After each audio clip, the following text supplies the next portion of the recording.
Assalamualaikum warahmatullahi wabarakatuh. Alhamdulillah wassalatu wassalamu ala Rasulillah Sayyidina wa Maulana Muhammad ibni Abdillah wa ala alihi wa sahbihi wa man tabi'ahu wa mawala. Apa kabar jamaah semua, sehat? Alhamdulillah. Nikmat terbesar adalah nikmat iman dan Islam. Tidak ada gunanya apapun mati dalam keadaan tidak membawa iman dan Islam. Wala tamutunna illa wa antum muslimun. Jangan mati melainkan dalam keadaan membawa iman dan Islam. Tapi kita pula tidak mampu menghadap Allah kecuali dengan syafaat Dia, sang pemberi syafaat. Maka kita berselawat, Allahumma salli ala sayyidina Muhammad wa ala ali Muhammad. Sebelum kita masuk ke pembahasan ayat-ayat yang akan kita kaji, mungkin ada yang ingin ditanyakan? Baik. Bismillahirrahmanirrahim. Assalamualaikum warahmatullahi wabarakatuh. Waalaikumsalam. Kita kan selalu, manusia selalu punya dosa dan itu adalah hal yang tidak disukai oleh Allah. Kenapa dosa itu selalu ada dan terpaku kepada kita sebagai manusia, Ustaz? Gitu, Ustaz. Makasih. Apa itu dosa? Zambun, dosa. Bentuk jamaknya zunub. Kita selalu memakai bentuk jamak karena kita tidak mengaku dosa kita satu. Rabbana ighfir lana zunubana. Ampunkan dosa kan. Apa itu dosa?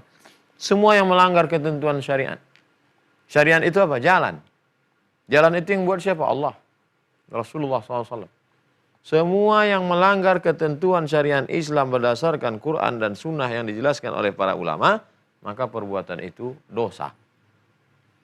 Mencuri, as-sariq was-sariqatu faqta'u aydiyakuma, dosa.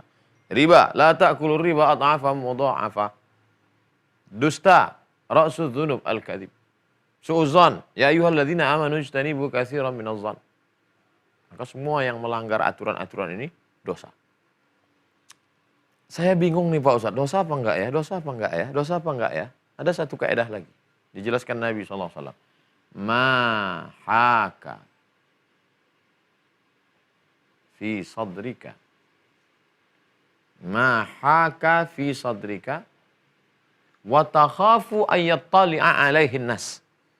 Sesuatu yang ketika engkau lakukan dadamu terasa sempit dan engkau khawatir orang lain tahu.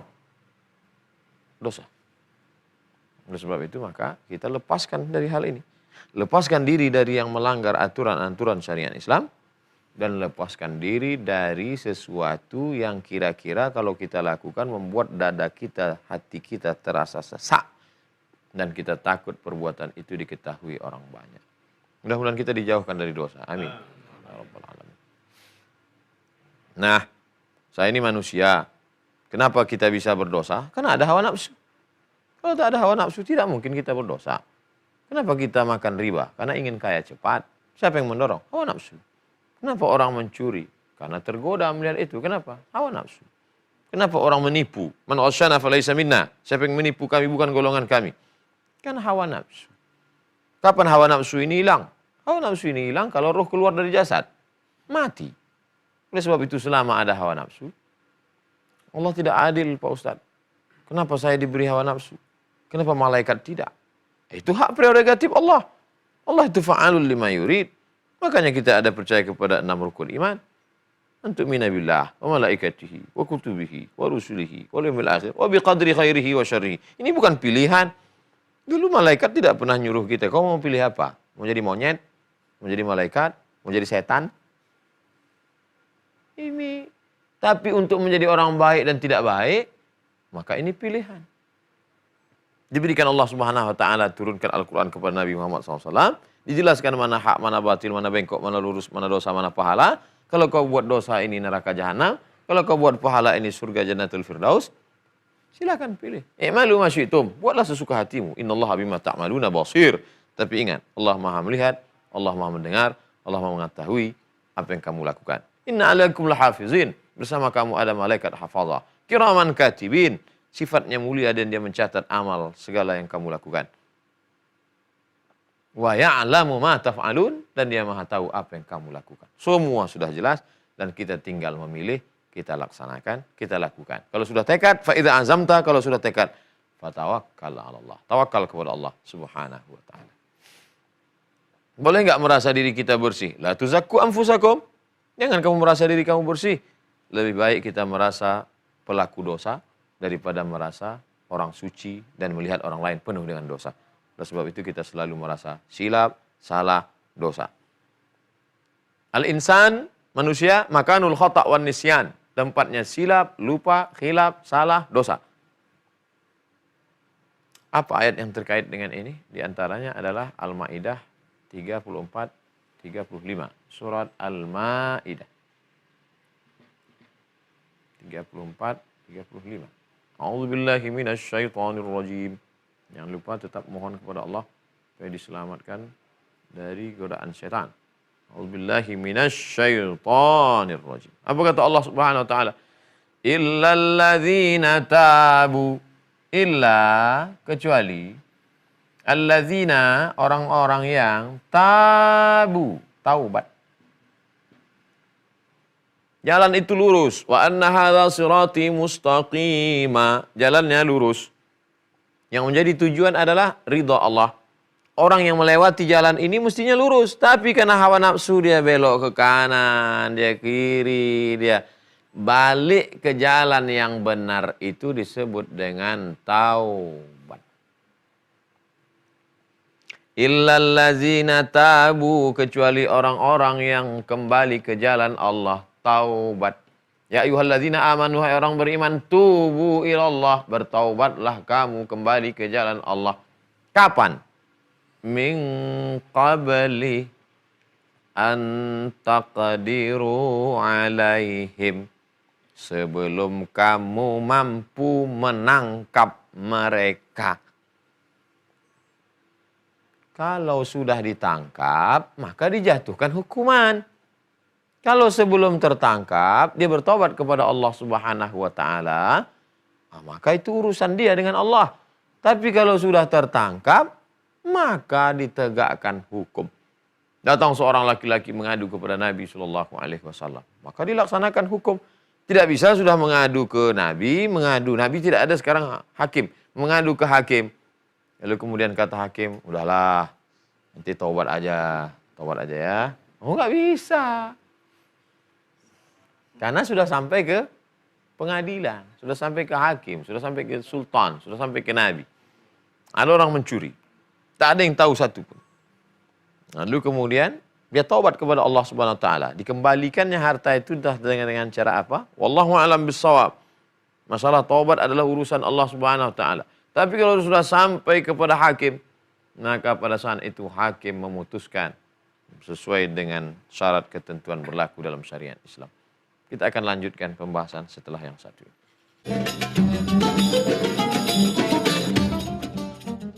Fa'lamu, ketahuilah wahai manusia. Ketahuilah wahai orang-orang yang beriman. Fa'lamu, apa yang mesti diketahui? Annallaha ghafurur rahim. Allah itu maha pengampun, Allah itu maha penyayang. Maka bertaubatlah kepada Allah, sadarlah kembali ke jalan Allah. Namin muslimin yudhnibu dzamban, siapa yang silap khilaf salah, maka dia melakukan perbuatan dosa. Lalu kemudian apa yang dia lakukan? Ya tahhar, mensucikan diri, mandi, wudu, tayamum. Tiga-tiganya bosan? Enggak, pilihan. Bagus mandi, tak sanggup mandi wudu, tak bisa wudu tayamum. Tsumma yusalli rak'ataini, salat sunat 2 rakaat. Yang pakai usolli sunnat taubat raka'ataini lillahi ta'ala. Yang tak pakai usolli niat dalam hati, Allahu Akbar, ayatnya bebas. Summa yastaghfirullah. Assalamualaikum warahmatullah, assalamualaikum warahmatullah. Yastaghfirullah. Minta ampun kepada Allah. Astaghfirullahaladzim alladzi la ilaha illa huwal hayyul qayyum wa atubu ilaih. Taubat ya Allah. Rukunnya 3. An-nadamu fil qalbi, menyesal dalam hati. Al-iqraru bil lisani, diucapkan dengan lidah, astagfirullah. Al-idmaru alla ya'uda ilaihi abadan, tekad kuat dalam hati untuk tidak kembali kepada perbuatan ini untuk selamanya. Maka yakinlah dan percaya, Innallaha ghafurur rahim. Allah itu maha penutup. Ghafur, ghafara. Penutup. Apanya yang ditutup? Dosamu itu ditutup Allah. Kafir anna sayyiatina, tutupi dosa kami saat kami nanti menghadapmu ya Allah. Sebagaimana kau tutupi aib cacat badan kami. Rahim. Sebetulnya tak layak engkau diampuni. Lalu kenapa Allah mengampuni? Karena dia Rahim. Rahman. Semua dapat. Rahim. Orang-orang yang beriman. Oleh sebab itu maka ini motivasi. Supaya orang yang melakukan perbuatan dosa jangan terus larut sampai akhirnya tua-tua sakit mati. Gara-gara merasa sudah tertutup pintu taubat. Padahal fa'lamu annallaha ghafurur rahim. Setelah taubat, apa langkah berikutnya? Ya ayyuhalladzina amanu. Tak cukup hanya sampai di situ. Karena kehidupan terus berlanjut. Apa langkah-langkah? Ya ayyuhalladzina amanu. Ittaqullah. Takutlah pada Allah. Taubat, titik, jangan lihat ke belakang. Tinggalkan riba, tinggalkan zina, tinggalkan khamar, tinggalkan semuanya. Tatap masa depan. Bagaimana? Apa bekalnya? Ittaqullah. Takut kepada Allah Subhanahu wa taala. Apa sebetulnya yang disampaikan khotib tiap hari Jumat itu? Ittaqullah. Takutlah kepada Allah. Apa sebenarnya pesan yang terkandung dalam sholat itu dari mulai takbiratul ihram sampai salam? Takut kepada Allah. Takut menggaru. Takut melihat. Takut kepada Allah. Apa sebenarnya pesan di balik puasa Ramadan 29 sampai 30 hari itu? Takut makan, takut minum, takut melihat, takut kelahi, takut sumpah serapah. Apa sebenarnya pesan dari mulai Bir Ali sampai ke Makkah, tawaf, sa'i, umrah, tahallul itu? Takut mencabut bulu hidung, gugur, bayar dam. Takut menggaruk kepala, rambut, gugur. Takut kelahi. Tak ada yang berani. Bapak tinggalnya di kamar ini, WC-nya nggak ada. Ya. Ngelawan, umrohnya batal. Ya. Habis tahallul, tengok nanti. Sebenarnya di balik ritual-ritual ibadah, ini kalau tidak dipahami dengan makna yang terkandung di dalamnya, orang, apa itu umroh? Pakai kain di bawah, pakai kain di atas. Pergi ke Makkah, keliling-keliling-keliling, sa'i, habis itu potong rambut. Terus nanti kemarin ngapain aja? Lebih banyak belanja di mall.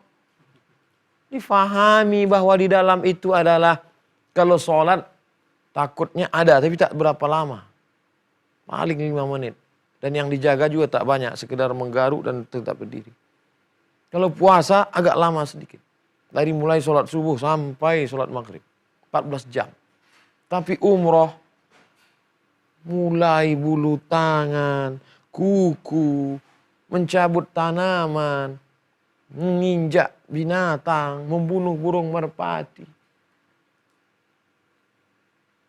Pakai topi pun, pakai baju berjahit. Apa sebetulnya di balik? Bagaimana kita selama dalam ibadah itu takut melangkah, takut melihat, takut. Inilah pendidikan takut. Ya ayyuhalladzina amanu taqullah. Takutlah kepada Allah. Wabtaghu ilaihil wasilah. Wabtaghu ilaihil wasilah. Carilah kepada Allah wasilah. Wasilah itu tawassaltu ilaihi. Saya berwasilah kepadanya. Artinya saya mendekatkan diri kepadanya. Langkah pertama, taubat. Langkah kedua setelah taubat, takut. Langkah ketiga, wasilah.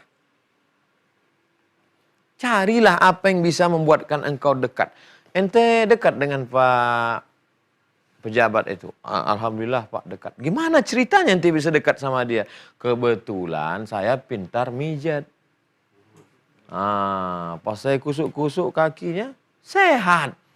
Habis itu disuruhnya saya datang. Artinya kedekatannya karena pijatan itu. Kamu dekat dengan ibu pejabat itu? Alhamdulillah dekat Pak. Gimana ceritanya kamu bisa dekat? Pas saya lewat depan rumahnya, anaknya nangis. Katanya nggak diam-diam dari pagi. Terus begitu saya datang sana, diam ya nak, diam. Sejak itu dia senang dengan saya. Nah, Kita mendekatkan diri kepada Allah itu dengan wasilah. Wasilah ente dekat dengan Allah itu apa? Ada amalan khusus yang membuat dekat. Imam Ahmad bin Hanbal dekat dengan Allah. Ya, apa amalnya? Dia sholat 300 rakaat sehari semalam. Imam Ahmad bin Hanbal itu dekat dengan Allah. Ya, apa amalnya?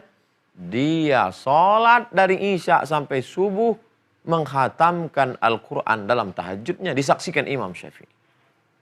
Kita apa? Kita lanjutkan setelah yang satu.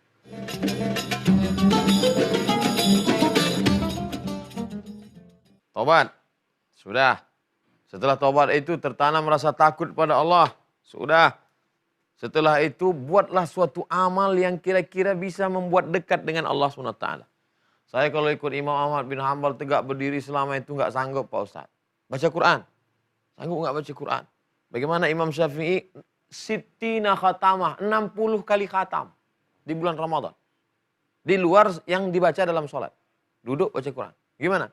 Saya pun baca Quran ini nggak bisa juga Pak Ustaz. Oke kalau gitu sedekah. Sanggup nggak ngasih makan anak yatim? 1.700 anak yatim. Nggak juga bisa. Jalan lagi apa bisa? Nggak ada. Susah. Ada pilihan. Setelah tobat, takut pada Allah, wabtaghu ilaihil wasilah. Apalagi langkah yang keempat. Wajahidu fi sabilih.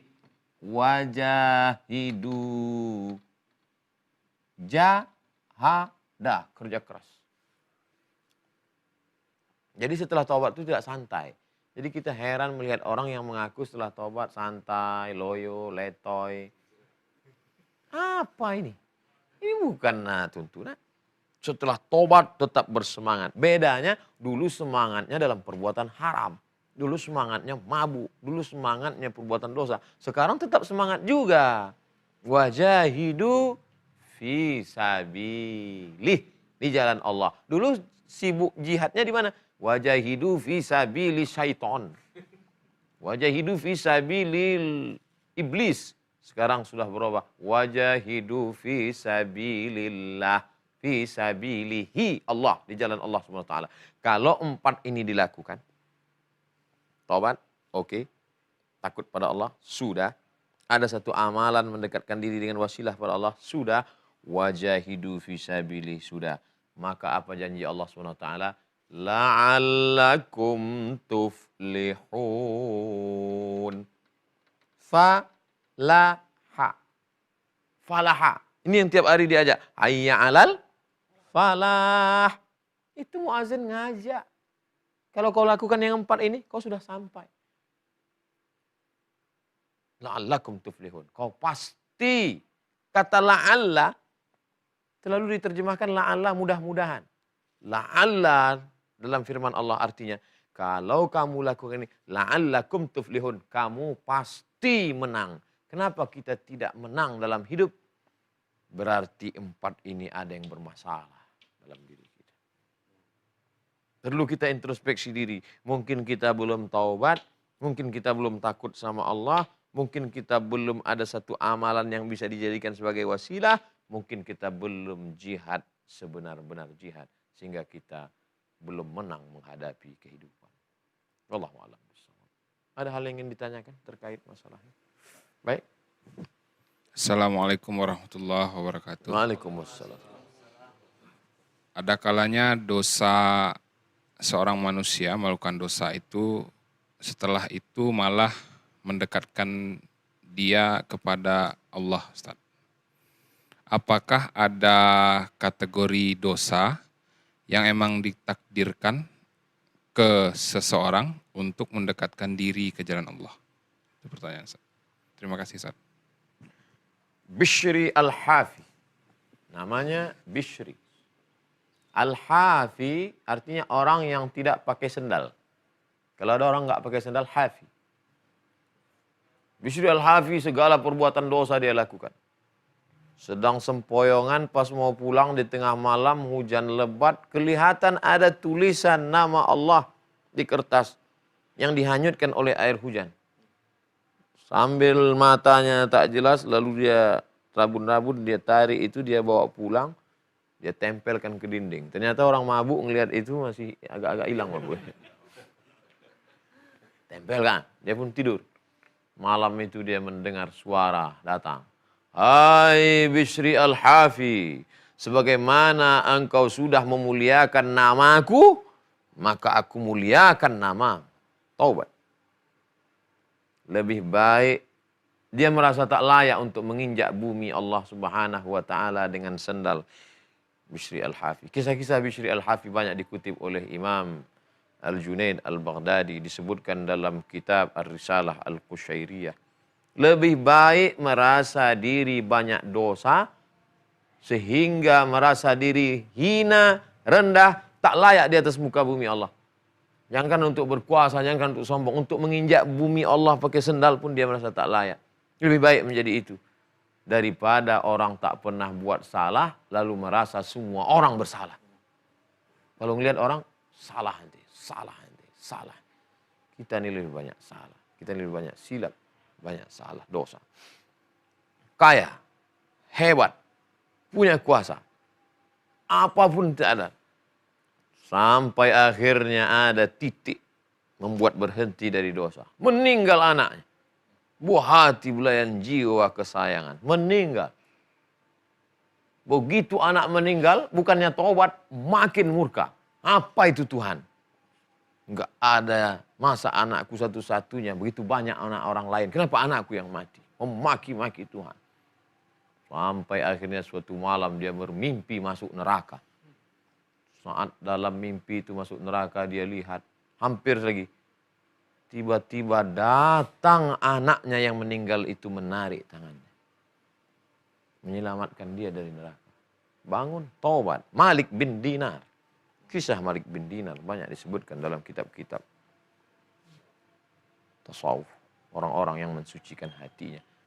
Lebih baik merasa diri banyak silap salah dosa. Seperti Adam alaihissalam yang merasa berdosa dan berkata, Rabbana zalamna anfusana wa illam taghfir lana wa tarhamna lanakunanna minal khasirin. Mudah-mudahan kita termasuk orang yang pernah melakukan perbuatan dosa. Tapi kita tak larut dan kita mendapatkan taubat nasuha dari Allah Subhanahu wa taala. Amin ya rabbal alamin. Terima kasih. Mohon maaf atas segala kekhilafan. Wassalamualaikum warahmatullahi wabarakatuh.